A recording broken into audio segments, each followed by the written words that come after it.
the fun fact, like when I entered the university about nutrition, I didn't love so much. I was the worst student. Yes, I didn't know really. how to cook it. Eat well, exercise, and good sleep. You can improve everything you want. Everyone is thinking about business.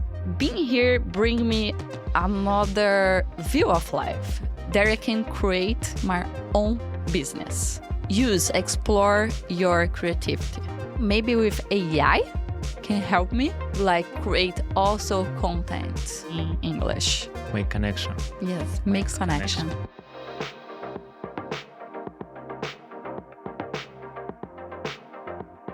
Well, Larry, warmly welcome you in my podcast in the studio Santa Clara. Good luck that you have time to come and talk about your immigrant journey, about your entrepreneurial journey. And before we start, just please introduce yourself in a few words and when we move forward. Okay, of course. Thank you so much for inviting me, for sharing my experience abroad. It's such amazing way to share what I've been through all this last year. And I'm Larissa.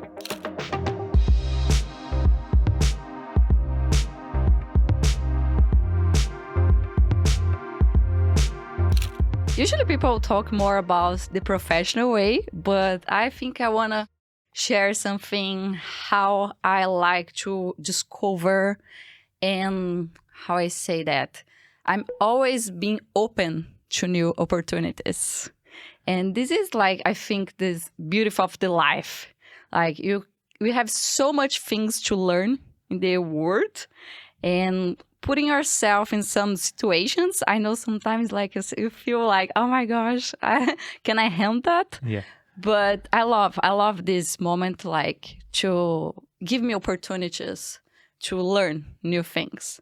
I think this became since I was professor. So I'm a dietitian and professor.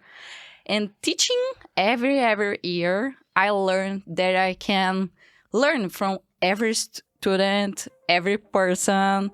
We have a lot of things for sharing. Yeah.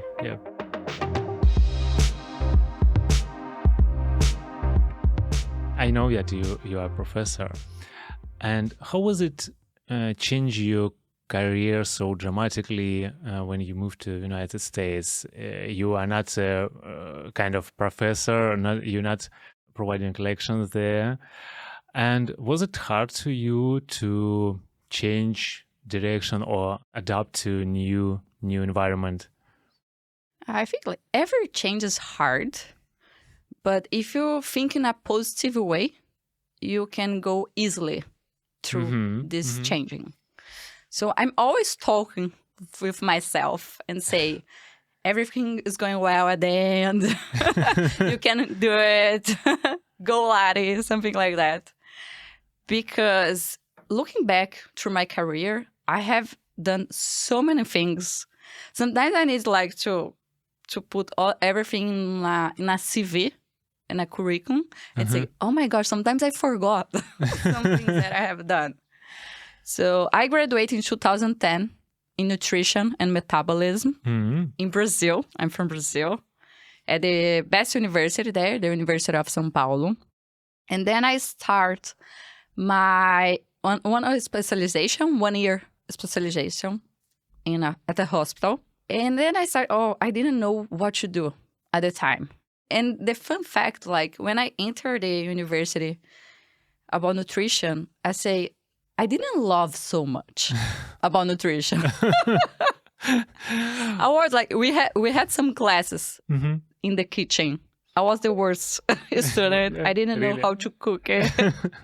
At the time, I hated vegetables. It's so funny because we'll discuss it later. What do you do right now? Yeah, and okay. And then I was going through, I graduate, I'm not feeling nutrition as nutritionist at. I didn't incorporate everything I was saying. I was saying to patient, you need to eat this, you need to eat that. I say, oh my gosh, but I'm not doing that. You're kind of not believing by yourself what you're saying to your patients. Yeah, exactly. Because I believe you need to do for ourselves. We need to believe on that, Of course. to say that. And I started to looking what I'm going to do. And then I applied for a PhD program and I was accepted. And I think this is the moment that I changed my mind. Because during the PhD, I started teaching nutrition. And then I was saying, oh my gosh, I love that. And talking every day about nutrition, I start to use this in my real life. And I start to think, oh, this is so important. This can change how I feel. So you feel less stressed, you feel more motivated. What you eat is really important for your life. And now I understand. I have all clear in my mind. Oh, so cool. You taught yourself, trying to teach other persons, other students. You finally believe that it's so important and you started using it. Yeah. And I was, as I mentioned, I was the worst cooking ever in my class. And as professor, I need to give classes. The same class that was worst, I enter and I start to teach the undergrad at the same university, at the same kitchen. Wow. And I say, okay, let's improve this ability. And I realize you can improve everything you want.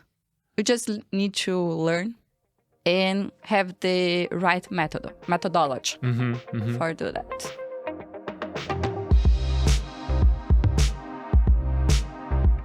How many years did you spend in your university in teaching students? During undergrad, 5 years. Oh. 1 year specialization and more 7 years PhD. Cool. So And then 3 years teaching undergrad and now graduate students. a long journey. So I have a long journey in the academic field. And what is the name of your university? University of São Paulo. Oh, São Paulo. Was you born in that city? Yeah, I was. The city is Ribeirão Preto. It's kind of sounds like strong. Yeah. Is it big city? Kind of. In Brazil is 100,000 people. But right now you live in a Palo Alto. It's a kind of village area. Of course, it's not typical village, but still it's a much more slow. No skyscrapers, less crowded. How are you feeling right now? Now I can say that I'm in love with this area. Exactly because since I came here to study to do a course at Stanford. It's called Ignite program. It's 1 month program that you learn about business. So I mentioned to you, I've been in the academic field, just teaching about nutrition. I didn't know anything about business. Like assets, VCs, venture capitalism. Everything was new for me. And being here bring me another view of life that I can create my own business. And then I started to think about a lot of this until I launched my own digital course. And this is what I see now about Silicon Valley. I understand why there are a lot of companies, they show up here, they came from here, because they have this spirit. Everyone is thinking about business. And the questions are really good. People do the right questions to thinking about and process. How can I improve that? And it's really important. So, but when I get here 1 year ago, exactly 1 year ago. Wow. Yeah. I was the first month, sometimes I was crying and saying, I'm not understanding this feeling. I'm happy to be here. But I was there is something weird inside. But then I realized, you are changing the country. You are changing your routine. You don't have more your friends or family. But then I started the Ignite program.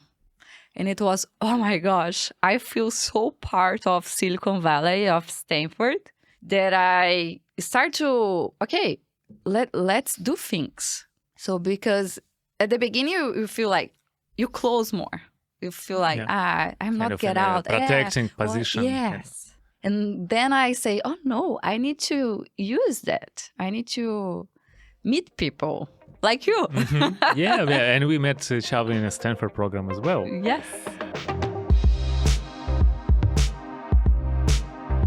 And as you jumped to your business,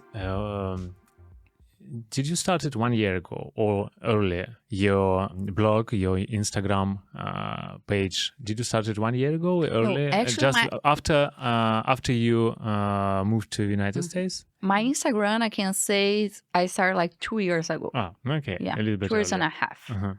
And now I have 90,000 followers. This is show like it's a really consistent. You need to post every day. You need to engage your audience, give them opportunity also to talk with you. Was it for your business from very beginning, or you decided that it might bring you money just in a Silicon Valley? No, actually, I think it was the opposite. I started my Instagram because I was with the feeling, oh, I'm a professor. I'm sharing a lot of things with my students. And there are a lot of people, they don't have condition in Brazil to pay for a dietitian. And I started to say, why not share all this knowledge that I have on Instagram? So I started to create like content about nutrition, recipes, like tips, kitchen, for kitchen faster. You fall in love finally to cooking. And then I realized, Instagram is also a way to teach. Yeah. It's not about, you have a blogger or because since I'm from the academic field, sometimes I was feeling like in a pejorative way. It was like from the academia, they look Instagram. She's just like just a toy. Yeah. And then I started to see people start to say, oh, I didn't know about that. I've been learning so much from you. You know, it's a cool vision. It's a kind of open public lections about how to keep your body, mental health, and live more happy and healthier life. And if you have a stage in a university, it's a limited amount of audience who's participated in a university of Brighton. Right now, you have a possibly unlimited number of your potential Instagram students. Yes. Yeah, well, it's a cool vision, actually.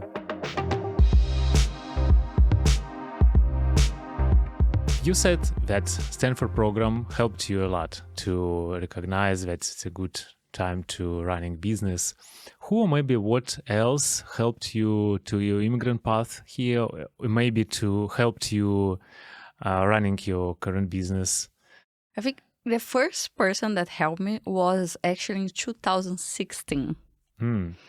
Because I came here. I moved to West for 4 months in Nashville, which is a really like different area from here, to do part of my PhD. This professor, Dr. Kisler, he's really well known about nutrition and chronic kidney disease.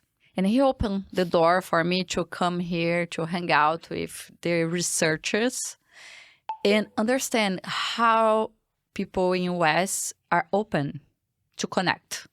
In Brazil, you have like, sometimes you don't know, like, if you can open, there is this behind mind people, oh, I cannot share my business because they will steal my ideas. Like, I don't know. How do you feel this about here in Silicon Valley? Nobody cares, I guess, about stolen ideas. Yeah, because execution is king. Whatever do you do? Yeah. And actually, like, you need to focus on your authenticity because sometimes people want you because they're connected with you. So this professor opened the door, and then I connect with another professor, Dr. Linda Fraceto. Actually, she's from San Francisco. She was at the UCLA, and she connected me with a lot of opportunities. Like, I went to Bratislava Bratislava? Yeah, in a castle to present my research. And I was kidney star in the American Society of Nephrology in one event. She gave me a lot of opportunities. So I think this was the first opportunity, like in my mind, and I'm saying, like US can help me in some ways. And now I think I don't have one specific person. I can say a lot about my husband. I know he's an entrepreneur as well. he's... I think that he's influenced a lot to you, of course. Yeah, he's saying every day, you need to create your own business. You are so smart, creative. You need to use this. So valuable support. Yeah. And back in Brazil, one professor, when I said her, I'm moving to US, she told me, Lari, I knew like you are like bigger than here. Explore your creativity to improve and to give people knowledge about nutrition. So this is like the digital course is one thing, but I'm really thinking the future. So what I can do more, what I can do next. Yeah. And talking every day with smarter people, and they want to, they are brilliant ideas, minds here. It's helped me a lot. Yeah, it means if we summarize, closest people, our family, they help us a lot. And education is a huge lift and huge motivator to do something in new country. And it's cool, two things, two most important things.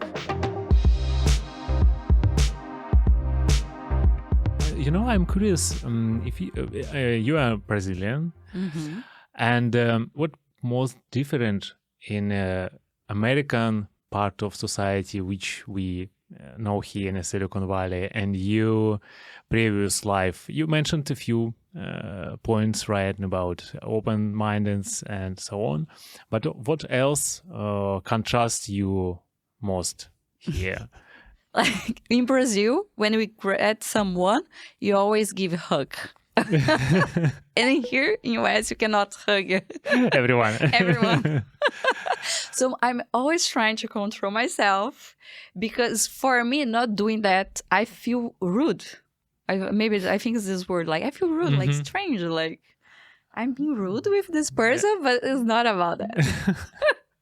But then I create my own strategy. When I realize that people, I understand it's not about me, it's about the other person, and then they don't want to hug you, but they extend the hand, I gave the two hands, like the mini hug. Mini hug. I call this the mini hug. It's kind of like to share the... Oh. You create a blog about healthy nutrition, and you started it in Brazil. And did you change something in your content to Americans, or it's a kind of the same path of cooking, of caring about health? What did you notice so far? Meanwhile, like my focus is to helping Brazilians. All my content is in Portuguese. Of course, you can follow me on my Instagram. I already follow. And also learn about how to speak Portuguese.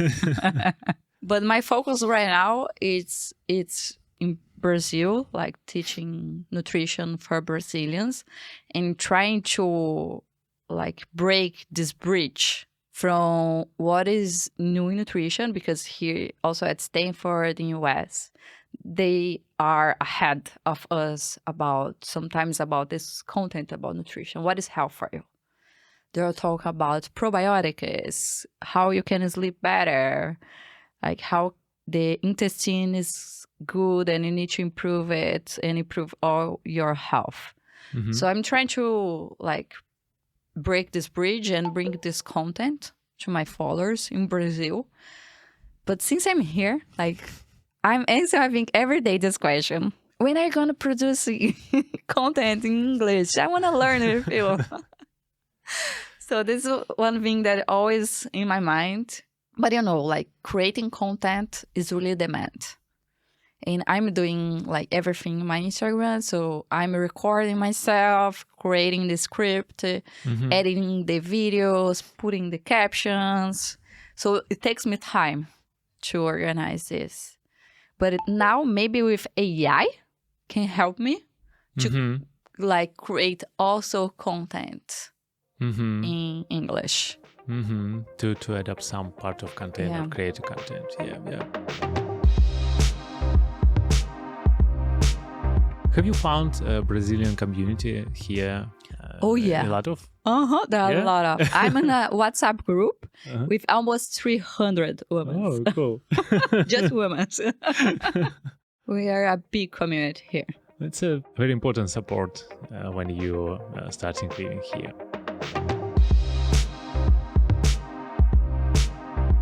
I know that you just came back from Japan. Yes. How was it? Oh my gosh, such amazing country. Did you spend 1 week, 2 weeks? Almost 3 weeks. 3 weeks, wow. Almost. Cool. And like the food, the people, how organized and clean.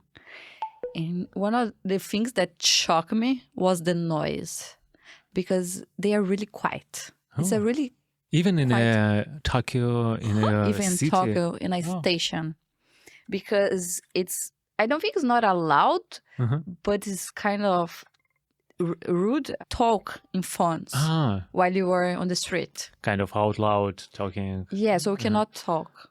Like it's not. There is a word for this that I forgot about. Like it's not. And no homeless people who screaming. No, not at all. Everyone say you can walk wherever you want by yourself. And when I got here at the airport, SF airport, and I went out, I said, "Oh my gosh, so loud!" and here is not even so loud. Yeah, actually, it's quiet, right? But there is loud. impressive. The train, the faster train, it's like It's a electrician train. Electricity. Have you tried it? Have you tried that trains? Traveling? Oh, I traveling from Tokyo to Kyoto and from Kyoto to Fuji. And the food there. So I'm dietitian, but I'm the kind of dietitian passionate about food. I'm not the one saying, don't eat that, don't eat this. Actually, and then try everything. Actually, I do the opposite. That's because you're just researching. You kind of, as a professor, you have to do it. Yeah, I need to understand taste. Test by yourself first and then say that cheesecake or that something not so healthy. I'm not the kind of dietitian that judge that we are eating pizza or hamburgers. You can totally have this in your diet. Of course, since you don't have like diabetes or hypertension, that you need to be more concerned about this disease.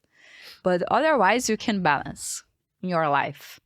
Is it kind of your main message? If you are trying to say your main message in terms of nutrition, what would you say? Kind of, if you're trying to say in 3 sentences, what people have to do to keep their health? Eat well, exercise, and good sleep. Oh, that's it. This is don't drink wine or can drink. No, you can drink, but of course it will impact. I cannot say I love wine and I'm here in Silicon Valley. I'm saying Napa Valley is my neighborhood. Yeah. But that thing, drink wine is gonna be health. There are a lot of flavonoids. No, that's not true. The amount that you need to have to drink, it's a lot more than proportion. Is gonna be a lot of alcohol in your body. But of course, if you wanna drink, you have strategies. So eat protein before. And eat vegetables before having alcohol, because absorption is not be so fast. Yeah. I found out recently that the simplest thing in behavior, they provide most impact to our life. Just sleep well, exercise, drink water, keep kind of even not diet, but keep some healthy behavior in eating. not eat too late. Hamburger tonight is not a good idea, kind of. But if you do it in the middle of the afternoon, why not? Yeah. Have you played that when I was kid, like someone hold something and you hold in the other side and you start to like a lash? Yep. Okay, and you need to enter. Yep. The people are jumping on it. And you need to jump and start jumping. Yep. The most hard part is to enter. Yes. And I think the habits is kind of this. The most difficult part is to enter. Since you enter, you are going flowing. Yeah, like, moving in some flowing. pace. Yeah, you and can just, moving, creating our own pace. So this is my feeling. Like, okay, of course, I travel for 15 days, more than 50 days. And when I come back, I'm still struggling to return my exercise. But since I enter, I dive in and say, okay, I'm good. I mean, yeah. I'm the move again. And sometimes people look like a big step. Don't look at that. It's hard. If you put small step, it's easier. And habits is kind of this, like, what I'm seeing people just looking like, don't eat gluten, don't eat lactose, don't eat this, that, like. And every time you say, don't eat sweets, your mind, the opposite. They start to think, oh, I need to eat. I want. Your mind works like that. So if you want to stop having sweet, like, first, don't buy it. Because, of course, if you have in your house, it's more accessible. And the other is, okay, I will eat a small portion of sweet every day. But a small portion. Yeah, and not a huge cake or not. I know that I can eat it. Not tonight. It's better you eat like a small piece every day than we eat a huge portion. It's just one meal. Yeah, right. Actually, right now, my wife and I, we are in a challenge we create by ourselves, of course. We just quite wine and quite sweets. And we kind of keep for let's say, for 3 months, just for fun, kind of. And sometimes you notice that it's a kind of behavior. If you have a dinner at home, or yesterday we had a Sunday dinner with family just at home, and it's in our backyard. Oh, you think it's a so good time to have a red wine with meat. But when we said, okay, we can't do it, but can skip it today, why not? Okay, let's skip it because we have a challenge.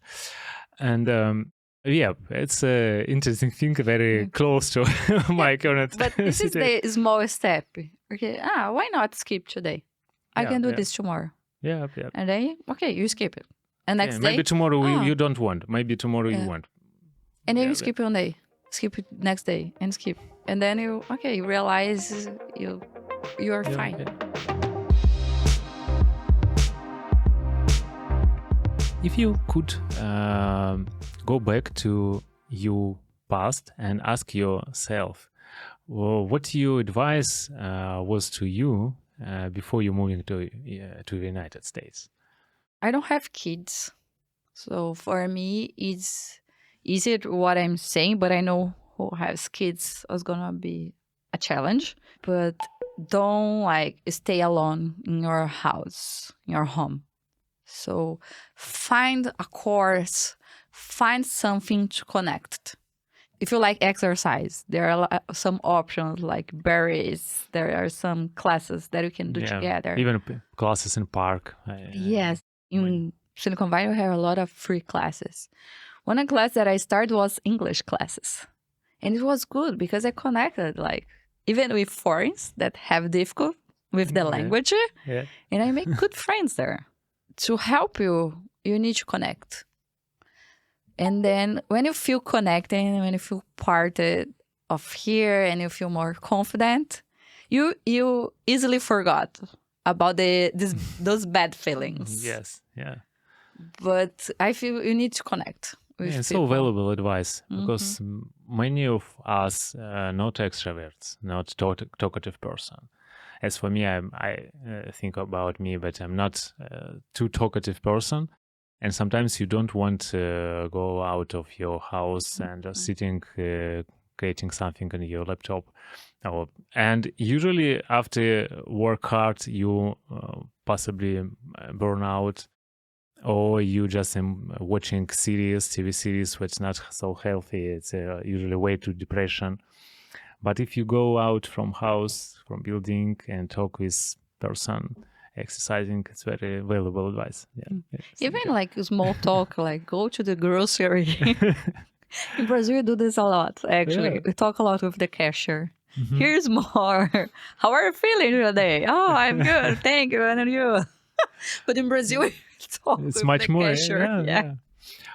Do Brazilians have that habit to go to the cafe, to some outside areas, and just have a talk, sitting somewhere in the parks, in the cafes, at the street, and talk with each other in weekends? Do they have such a... But like with someone that you know? Yeah. Okay, Maybe yes, with friends, maybe a little bit unknown people. Yes, that's pretty common. Bakery there is very common.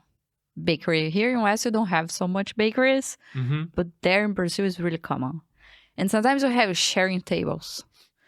And if you're eating alone and the other person is in front of you also eating alone, sometimes we start to talk.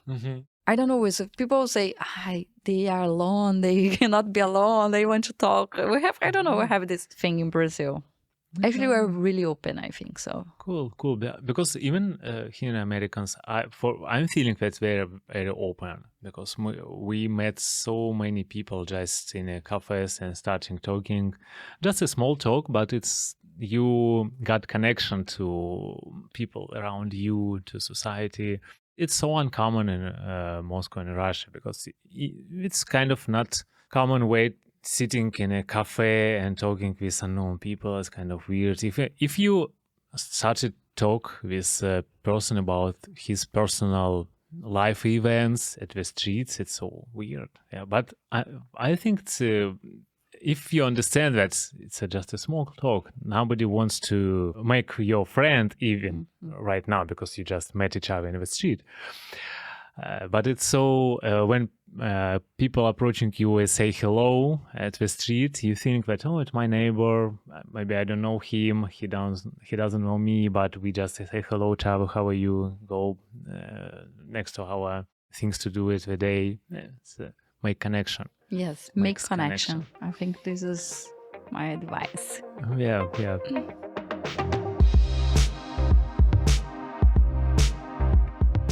Did you find that being an immigrant gave you some advantage, not disadvantage, because of we are new here, but some advantage in that country to building business or career? Do you think something there?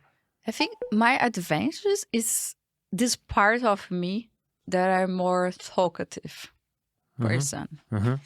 Because in Brazil, I don't know, I feel just one more. But here, everyone's like, all the time people say to me, oh, I love the way that you talk. How you do that? You connect so easy. But I think because I'm from Brazil and you do that there. And then when I got here, I realized, oh, this is one, I think it's more the stranger thing that I have. And can like bring me some advance. Sometimes people feel they don't feel like they are part of here. Participation. But I don't know. I feel connected here with the Bay Area. But maybe because there are a lot of foreigners here also. Yeah, I think it's a unique place. Yeah. What do you think about American dream? What is American dream for you? For me, what I have idea of American dream is like about the movies. Yeah. But movies, I think, is all about perfection. Yeah. It's like the blonde girl, like the nice dress. I'm always saying I would love to be a team leader.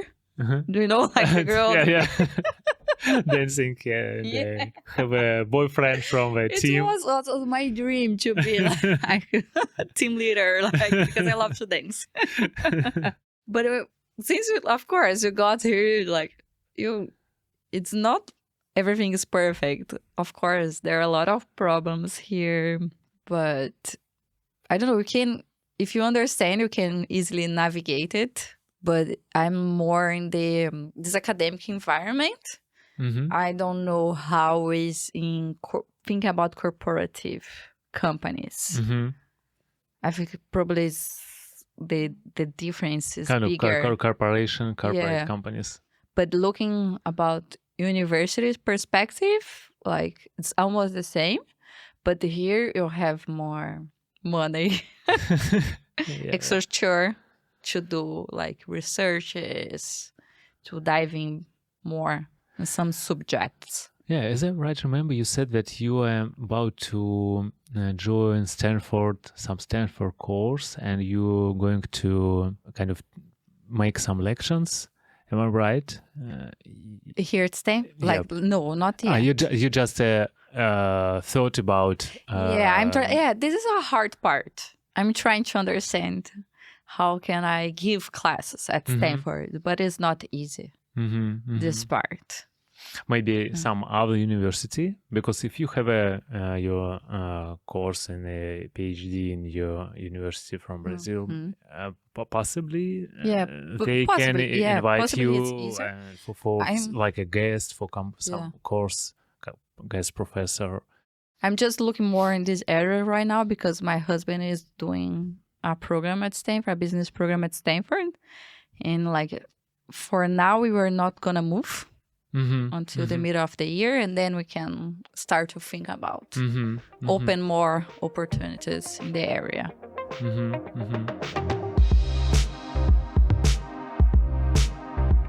What is your next steps here, let's say in the next 3 years? Do you have a plan for 3 years or maybe less? I think much less. But like my husband and I were discussing, like after his program finished, like if you stay here more or if we're gonna back to Brazil. So we haven't decided yet, but I have like opportunities open. So we are still keeping trying find opportunities here. Or, no, makes more sense to be in Brazil. We're going to go back to our country. Are you traveling a lot to Brazil right now? No, the last time was in July last year. So it was a long time ago. Almost 1 year ago. And I want to see my neighbors there, like raising like so fast.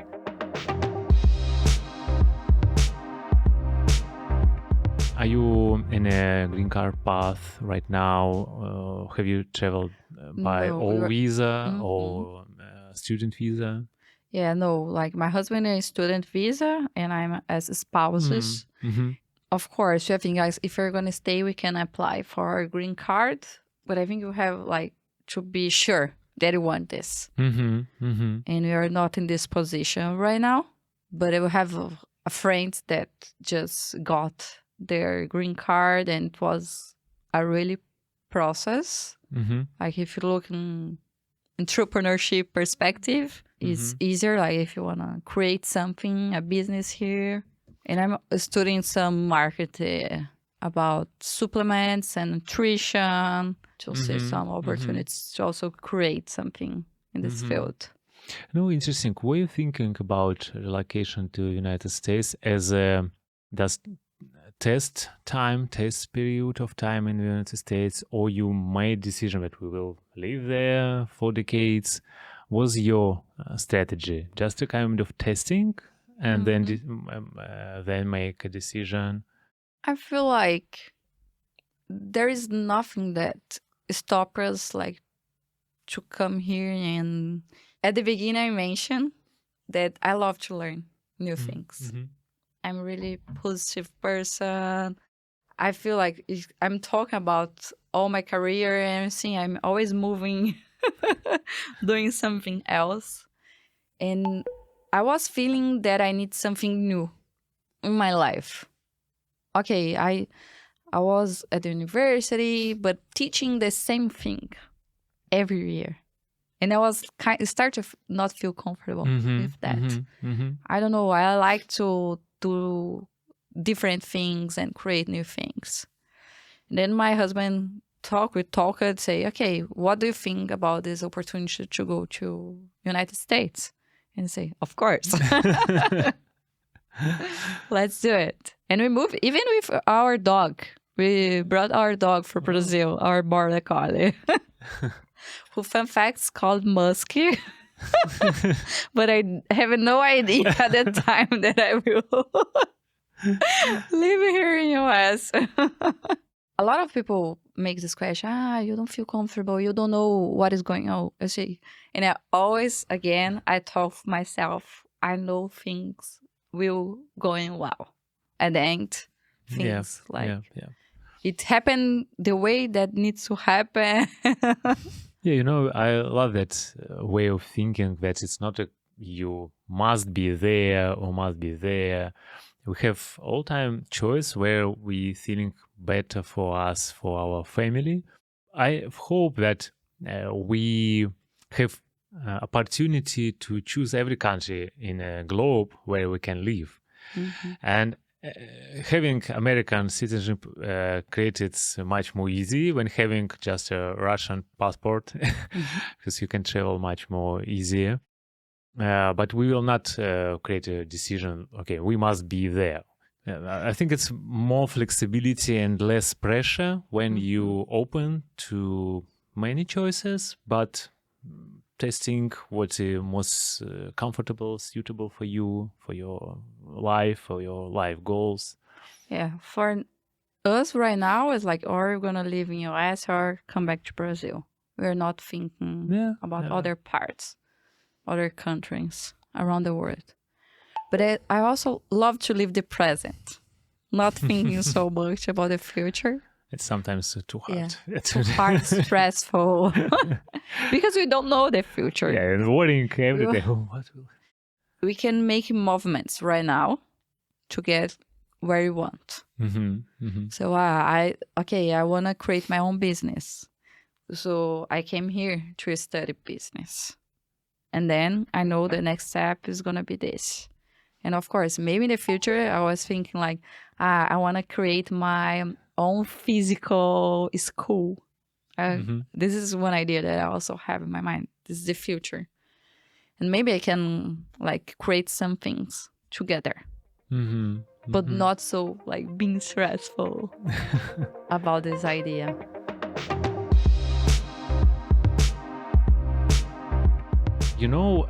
I invite you and recording one more episode here.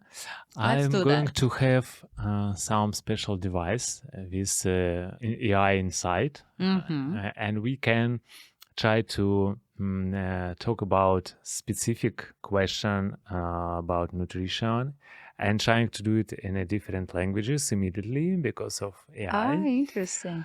And when I will have that device, I invite you one more time to that studio. Well, today I think we cover many of interesting things.